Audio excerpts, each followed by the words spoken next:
В рамках инвест-программы были заменены трансформаторы мощностью 2 по 63 мегаватта на 2 трансформатора мощностью по 125 мегаватт.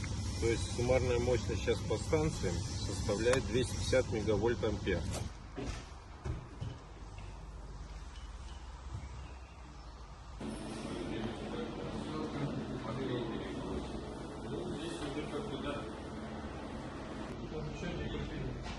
Так и тянется. В данном случае ничего.